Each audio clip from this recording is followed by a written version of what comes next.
آج کی ویڈیو کا جو تیسرا مسئلہ ہے وہ بھی بہت اہم ہے۔ تیسرا مسئلہ یہ ہے کہ قربانی پورے گھر کی طرف سے کرنا ضروری ہے یا جس پر قربانی واجب ہے وہی کرے گا۔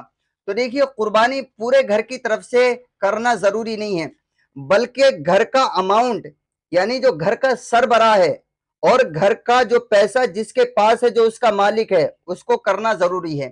مثال کے طور پر گھر میں کئی سارے افراد کماتے ہیں، بیٹا بھی کماتا ہے، باپ بھی کماتا ہے، لیکن بیٹا جو کماتا ہے وہ باپ کو دیتا ہے، تو ظاہر ہے باپ ہی اس کا مالک ہوا۔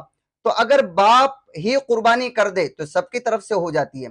لیکن اگر ایسا ہو کہیں کہ بیٹا جو کماتا ہے وہ اپنے پاس رکھتا ہے اور اپنا بینک بیلنس بناتا ہے، باپ جو کماتا ہے اپنے پاس رکھتا ہے، اور دونوں صاحب نصاب ہیں، یعنی اتنی مالیت ان کے پاس ہے جتنی مالیت سے وہ 52.5 تولہ چاندی خرید سکتے ہیں، تو دونوں کو الگ الگ قربانی کرنا ضروری ہے۔ یہ تیسرا مسئلہ ہے۔